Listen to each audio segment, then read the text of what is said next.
एक माँ थी और एक छोटा सा बेटा था। वह जेल में जो बेटा था अपने पिता से मिलने के लिए गया था। माँ उसकी अपने पति से मिलने के लिए गई थी। जो पिता था वह निर्दोष ही जेल के अंदर बंद था और पिता को देख करके एकदम से बेटा रोने लगता है कि पापा तुम घर क्यों नहीं चलते हो, यहाँ क्यों रहते हो। बेटे को क्या पता था कि पापा को ज़बरदस्ती रखा गया है। जेल में तो ज़बरदस्ती रखते हैं, अपनी मर्ज़ी से थोड़े रहता कोई। तो बेटा यही कहकर रो रहा होता है कि पापा तुम घर क्यों नहीं चलते हो, घर चलो और वहीं पर रहो, हमारे साथ रहो। लेकिन दोस्तों पिता अपने बेटे की इस जिद को सुन करके उसकी आंखें छलक आती हैं और फिर अपनी पत्नी की तरफ नज़र उठाकर देखता है तो उसकी जो पत्नी होती है उसकी भी आंखें दर्द से छलक जाती हैं। दोनों पति पत्नी एक दूसरे की तरफ देख करके रोने लगते हैं और फिर वे कुछ बातचीत करते हैं। बातचीत करने के बाद बेटा थोड़ी देर बाद कहता है कि पापा तुम घर क्यों नहीं चलते हो। जो पिता होता है वह कहता है कि बेटा जो बड़ा अफसर होता है ना कोई, वो मुझे घर भेजेगा, ऐसे नहीं जा सकता मैं। अगर कोई बड़ा अफसर होगा तो ही मैं जेल से निकल पाऊंगा। अब इतने में जो मासूम बेटा था वह कहता है कि पापा मैं बड़ा अफसर बनूंगा और फिर तुम्हें जेल से निकालूंगा। यह बात सुनकर के पिता उसके सर पर हाथ फेरने जैसी पोजीशन बनाता है और कहता है ठीक है बेटा, जब तू बड़ा हो जाए तो मुझे निकाल लेना, अफसर बन जाए जब। तो इस कहानी का टाइटल यही है दोस्तों। एक विकलांग बेटा होता है जिसने अपने पिता को जेल से छुड़वाने के लिए कलेक्टर बनने तक की पढ़ाई को किस किस तरह से किया था और फिर कलेक्टर बनने के बाद अपने पिता को बाइज्जत जेल से रिहा करवाता है। पूरी कहानी जानिएगा, बहुत ही इंटरेस्टिंग कहानी है क्योंकि इन कहानियों से हमें बहुत कुछ सीखने को मिलता है कि आज की दुनिया में, आज के समाज में लोगों के साथ कैसी कैसी घटनाएं हो जाती हैं और जज भी जानता है, वकील भी जानता है कि ये आदमी निर्दोष है, लेकिन फिर भी सबूत वगैरह के सामने, सबूत और जो भी गवाह होते हैं उनके सामने कानून के जो रखवाले होते हैं, कानून के जो जज होते हैं वो मतलब एक तरह से फंसे हुए होते हैं, वो मजबूर होते हैं और निर्दोष व्यक्ति को सज़ा होती रहती है। नमस्कार, मैं हूं सुदेश कुमार और मेरे गोपाल चैनल में आपका स्वागत है। दोस्तों यह घटना राजस्थान के अंदर घटित होती है, एक गांव के अंदर, जहां पर एक माता पिता रहा करते हैं। जो पिता है उसका नाम अशोक है, इनका एक बेटा है जिसका नाम मुकेश है और मुकेश जो कि 8वीं क्लास में पढ़ता है। फिलहाल छोटा ही है, बच्चा ही है, 8वीं क्लास में, ज़्यादा बड़ा नहीं होता है। और इसके पिता अशोक का एक दोस्त है संजय। तो पिता का दोस्त संजय है, पिता का नाम अशोक है और मुकेश है बेटे का नाम, और ये भरा पूरा परिवार है। 8वीं क्लास में मुकेश पढ़ता है। अब गांव के अंदर आ जाते हैं अचानक से, एकदम से अचानक क्या 5 साल बीत जाते हैं तो सरपंची का इलेक्शन वहाँ पर आ जाता है। और आपको पता है सरपंची के इलेक्शन में कैसी कैसी चीज़ें होती हैं जिन चीज़ों को हम सोच भी नहीं सकते। ऐसी ऐसी घटनाएँ, ऐसी ऐसी हरकतें इन इलेक्शनों के अंदर होती हैं। तो गाँव के अंदर 2 सरपंच खड़े होते हैं। एक तो सरपंच ईमानदार था, एक सरपंच थोड़ा मक्कार टाइप का था, उसका नाम था हीरालाल। अब जो सही ईमानदार सरपंच था उसकी तरफ से प्रचार करने का ठेका संजय ले लेता है। जो इस बच्चे मुकेश का पिता अशोक का दोस्त है संजय, वो प्रचार करता है गांव के सही सरपंच के एवज में, और इतना प्रचार करता है कि जो दूसरा सरपंच होता है अपोजिट में हीरालाल, उसको बहुत बुरा लगता है कि यह संजय नाम का व्यक्ति इतना प्रचार कर रहा है, मेरी बुराई भी कर देता है और लोगों को बस उसी की वोट दिलवाना चाहता है। तो यह संजय इस दूसरे सरपंच हीरालाल की आंखों में खटकने लगता है और वह सोचने लगता है हीरालाल कि बेटा कभी तो इलेक्शन खत्म होंगे तब तुझे देख लूंगा। इस तरह की बदले की भावना वह अपने मन में पालने लगता है।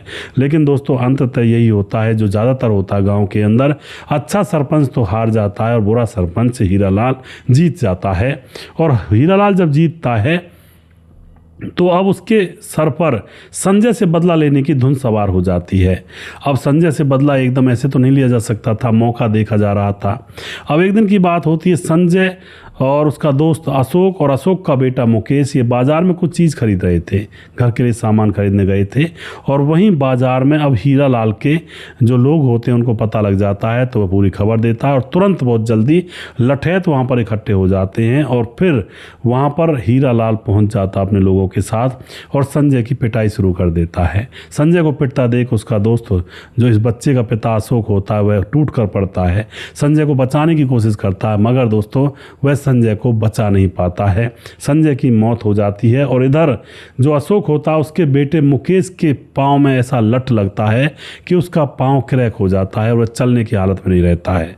और अब यहाँ पर क्या होता है, वे लोग वहाँ से भाग जाते हैं और फिर पुलिस में गलत इन्फॉर्मेशन दे दी जाती है कि संजय को उसी के दोस्त अशोक ने मौत के घाट उतार दिया, यानी कि उसकी जीवन लीला समाप्त कर दी।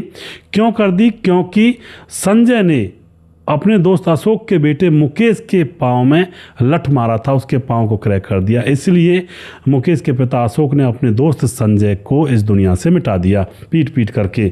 अब ये गलत सारी इन्फॉर्मेशन थी और इसी तरह के सबूत अब पुलिस के सामने पेश कर दिए जाते हैं। अब यहाँ पर दोस्तों संजय की तो जान चली जाती है, अशोक का बेटा मुकेश बुरी तरह से जख्मी हो जाता है, उसको हॉस्पिटल ले जाया जाता है। इधर जो पिता होता है अशोक, उसको पुलिस ने पकड़ लिया होता है और संजय की मृत्यु का इल्ज़ाम उसके ऊपर लगा करके उसको जेल में डाल दिया जाता है। अब बेटा घर पर रह जाता है और उसकी माँ रह जाती है घर पर, और जो पिता थे अशोक वह जेल में जा चुके थे और उनको तकरीबन 20 साल की या कई साल की, मतलब बहुत सारी सज़ा उसको हो जाती है। और अब यहाँ पर पिता जेल में है और अब अशोक की जो पत्नी होती है रो रो करके पुलिस के सामने भीख भी मांग रही होती है, क्योंकि उसके पति को इल्ज़ाम लगा करके, अपने ही दोस्त की जान लेने के इल्ज़ाम में लगा करके उसको जेल में डाल दिया होता है। जो अशोक की पत्नी होती है वह पुलिस के सामने भीख मांग रही होती है, मगर कोई भी उसकी सुनने वाला नहीं था। तो वह नए सरपंच जो बनता है हीरालाल, उसके पाँव में जाकर गिर जाती है कि मेरे पति को बचा लो, ऐसा जुल्म मत करो सरपंच साहब हमारे ऊपर। पर दोस्तों यहाँ पर अशोक को 20 साल की सज़ा हुई थी और सरपंच कहता है कि अब मेरे हाथ में कुछ नहीं है, जाओ अपने घर जाओ, और उसको घर भेज दिया जाता है। अब दोस्तों इल्ज़ाम झूठा लगाया गया था, बेटा परेशान, पापा जेल में क्यों चले गए, माँ भी परेशान। अब क्या करें तो करें क्या, माँ बेटे रह गए थे। अब क्या होता है दोस्तों यहाँ पर, अब जो बेटा होता है मुकेश वह अपाहिज हो जाता है, क्योंकि पाँव में क्रैक आया था। अपाहिज होने की वजह से वह चल फिर पाता नहीं है, तो उसकी माँ उसकी परवरिश कर रही थी, देखभाल करती है और उसको स्कूल भी ले जाती है जैसे तैसे किसी छोटी मोटी रेहड़ी पर बिठा करके। और जो माँ होती है अपने बेटे को दूसरे गांव में ले जाती है, क्योंकि उसको डर ये था कि इसी गाँव में रहेंगे तो शायद हो सकता है जो नया सरपंच है हीरालाल वह हमारे ऊपर भी हमला कर दे या कुछ कर दे। तो दूसरे गाँव में ले जाती है और वहाँ पर घरों में मजदूरी करती है और बर्तन वगैरह धोती है, कपड़े धोती है और घर में झाड़ू पोछा करती है किसी के में, तो वहाँ से कुछ पैसे मिलते हैं, कुछ खाने को मिल जाता, और इसी के चक्कर में अपने बेटे को पालने लगती है। अब वहीं पर एडमिशन भी दिलवा दिया था अपने बेटे को। माँ बेटे अब अपने जो पिता होता अशोक जेल में बंद होता तो वहाँ पर मिलने के लिए भी जाते हैं। वहाँ पर मिलते हैं तो बेटा रो कर कहता है, पापा तुम यहाँ पर जेल में बंद क्यों हो और तुम घर चलो, यहाँ पर क्यों रहते हो। पापा कहता है, बेटा कोई बड़ा अधिकारी होता मेरे फेवर में तो वो मुझे छुड़वा देता, सारे सबूत पेश कर देता कि मैं गलत नहीं हूँ, मगर क्या करूं, मेरा तो जो जानकार सरपंच था वो भी हार गया, उसकी बेचारे की चल नहीं रही। अब तो यहाँ पर वह कहता है कि बड़ा अधिकारी होता तो मैं छूट जाता। बेटा भोला भाला था, छोटा सा था, कहता है कि पापा मैं बड़ा अधिकारी मैं बनूंगा और मैं आपको छुड़ाऊंगा। अब पिता अपने बेटे के हाथ सहलाता, मतलब सर पर हाथ रख करके कहता है, ठीक है बेटा तू बड़ा अधिकारी बन जाना, हंसकर बोलता है ठीक है। और उसके बाद यहाँ पर क्या होता दोस्तों, बेटा वापस आ जाता। बेटे ने 12वीं तक की पढ़ाई अच्छे से की, माँ ने बर्तन मांज करके घरों में कपड़े धो करके अपने बेटे की फीस भरी, और उसके बाद बेटा जो कि वचनबद्ध था अपने पिता से कहकर आया था कि बाबा मैं जब बड़ा अधिकारी बनूंगा तो मैं जेल से छुड़वाऊंगा, तो अब वह अपनी माँ से कहता है, माँ मुझे अब आगे भी पढ़ना है लेकिन उसके लिए पैसे बहुत चाहिए। माँ कहती है, बेटा मैं कोशिश करूंगी, तुम जाओ पढ़ाई के लिए इधर उधर से। लेकिन बेटा समझदार था, बेटा कहता है, माँ तू कहाँ तक कोशिश करेगी। और फिर बेटा उसी सरपंच के पास जाता है जो हार गया था, जिसकी हिमायत में उसके पिता और पिता का दोस्त रहा करते थे। जाकर सारी कहानी बताता है कि मेरी माँ इतने पैसे नहीं कमा पाएगी और मुझे आगे पढ़ना है सरपंच साहब। सरपंच साहब को बड़ा दुख था कि उसका दोस्त जेल में चला गया है, लेकिन सरपंच साहब कहता, बेटा तू चिंता मत कर, पैसों का खर्चा मैं करूँगा और तुम्हें मन करे तो तुम दे देना, ना करे तो मत देना। और उसके बाद सरपंच साहब उसकी आगे की पढ़ाई पूरी करवाते हैं और फिर कोचिंग के लिए उसको दिल्ली भेजा जाता है। वहाँ पर खूब दिन रात पढ़ाई करने के बाद दोस्तों अब बेटा आगे पढ़ाई में पास हो जाता है और फिर वह कलेक्टर बन जाता है। बड़ी मेहनत उसने की थी, दिल में आग थी, और फिर एक ही बार में कलेक्टर बन जाता है। पूरे गांव में खुशी की लहर दौड़ जाती है कि भाई गांव का लड़का सरपंच मतलब कलेक्टर बना है। और जो सरपंच होता है उसके पैसे आकर के वह लौटा देता है, क्योंकि पोस्टिंग हो जाती है उसकी। और जो दूसरा सरपंच होता है वह डरने लगता है कि अब क्या होगा, वह तो मेरे ऊपर जुल्म करेगा। और लेकिन अभी वह बात नहीं थी। वह अपनी माँ से कहता है कि माँ चलो इस गांव से मुझे सरकारी आवास मिला है, वहीं पर रहेंगे। लेकिन माँ ने बिल्कुल अब दो टूक मना कर दिया, कह दिया नहीं, अब मैं उसी गांव में रहूँगी चलो। क्योंकि अब तक तो वह अपने गांव से 2 किलोमीटर दूर दूसरा गांव था, वहाँ पर रहती थी अपने बेटे की जान बचाने के लिए वह माँ। लेकिन अब अपने बेटे से कहती है बेटा चलो अपने पुराने घर को खोलेंगे, ताला लगा हुआ है, वहाँ पर सफाई करेंगे और वहीं पर रहेंगे। बेटा कहता माँ तू क्या कर रही है, वहाँ से तो हम आ गए थे ना। माँ कहती नहीं बेटा, हमारी पुश्तैनी ज़मीन भी उसी गांव में है, पुश्तैनी मकान है। और फिर जो मेरे ऊपर लोगों ने इल्ज़ाम लगाए थे ना, इसका पति अपने अपने अपने दोस्त की ही उसने जान ले ली, हत्यारा कहा करते थे मेरे पति को, मेरे माथे पर कलंक था। आज उस कलंक को धोने का टाइम आ गया है। और तू कहा करता ना था ना पिता को छुड़ाऊंगा अफसर बन करके, तो अब अपने पिता को छुड़ा ले। और फिर उसके बाद जिससे कि मेरी मांग उजड़ हो पाए, यानी कि मेरी मांग, मेरा जो सुहाग है लोगों की नज़रों में बना रहे अच्छे से, और उसके ऊपर जो लगा हुआ दाग है वो धुल पाए। और उसके बाद जो कलेक्टर साहब होते हैं वो एसपी साहब को आदेश देते हैं उस केस को दोबारा ओपन करें, और उसके बाद सारी कमियां निकाली जाती हैं, पिता को छुड़वाया जाता है। और जो हीरालाल होता है उसकी गाँव में पूरी बेइज्जती होती है, क्योंकि यह लोग सारा मामला आकर के गाँव वालों को बता देते हैं कि मामला ऐसा नहीं था, मामला ऐसा था। और उसके बाद तो अब इसकी सरपंच की बेइज्जती होती है, और जो सही सरपंच था उसके पैसे लौटा दिए जाते हैं। हालांकि वो लेने से मना कर रहा था कि नहीं बेटा ये मेरी तरफ से तुम्हारे लिए हैं।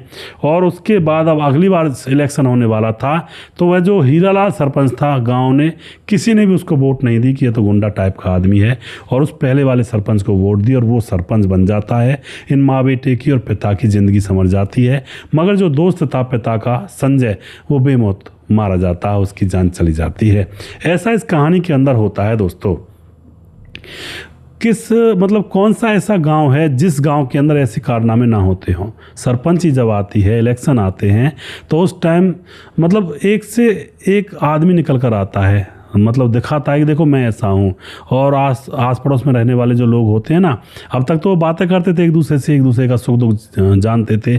मगर सरपंची का इलेक्शन आते ही वो दोनों जो गुट होते हैं, गुटों में बट जाते हैं परिवार, और पार्टीबाजी करने लगते हैं और बहुत बुरा माहौल हो जाता है। तभी तो कहा जाता है सरपंची बहुत बुरी चीज़ होती है गाँव के अंदर, क्योंकि गाँव के सतर को ख़राब कर देती है, लोगों में हीन भावना आ जाती है। तो वीडियो के लास्ट में कुछ भाइयों के नाम लेना चाहूँगा जो हमारे वीडियोज़ को देखते हैं। हमारे साथ मुनमुन श्रीवास्तव जी कमेंट करते हैं, संजय पंडा कमेंट करते हैं, पंकज कुमार हैं, उसके बाद धर्मेश के पटेल, रजत सैनी कमेंट करते हैं, साहिल अंसारी कमेंट करते हैं, मुकेश कुमार यूपी 83 से कमेंट करते हैं, संजीव कुमार कमेंट करते हैं, सद्दाम अंसारी कमेंट करते हैं, शरद कुमार हैं, नसद मंसूरी हैं, राम जुलुम मंडल कमेंट करते हैं, महेंद्र कुमार कमेंट करते हैं, स्वपन डे हैं, धीरज बनवाल कमेंट करते हैं, ऋतिक करकी डोली कमेंट करते हैं, और उसके बाद कपिल देव प्रजापति हैं, KM सेठी हैं, सद्दाम अंसारी हैं, और उसके बाद सूरज डियो फिजी से कमेंट करते हैं, बहुत बहुत धन्यवाद करता हूं भाई का। समाधान पाटिल जलगांव महाराज से कमेंट करते हैं, राम गोसाई अमर भाई लगातार कमेंट करते हैं, और उसके बाद हमारे साथ खेमराज भाटी गुज्जर चट्टी जीबी नगर UP 16 से कमेंट करते हैं, और उसके बाद सुशील चौधरी हमारे लगातार कमेंट करते हैं। और जी हमारे साथ कमेंट करते हैं खेमराज नामदेव, वनराज नामदेव कोहली, राम मोहम्मद यासीन लाहौर पाकिस्तान से, और उसके बाद राम मोहम्मद यासीन लाहौर पाकिस्तान से, राधेश्याम शर्मा श्री जयपुर राजस्थान से, छगनदास खारडाबाद राजस्थान से, और दुर्योधन भाई लगातार कमेंट करते हैं, सुशील चौधरी हमारे लगातार कमेंट करते हैं, और राजेश श्रीवास्तव जी कमेंट करते हैं, ताजी लोहमान हमारी बहन लगातार कमेंट करती हैं। अभी भी जिस भाई का नाम रह गया हो उस भाई का नाम अगले वीडियो में ज़रूर लूँगा। अगला वीडियो बहुत जल्दी फिर से लेकर आऊँगा। तब तक आप खुश रहें, सावधान रहें। जय हिंद, जय भारत।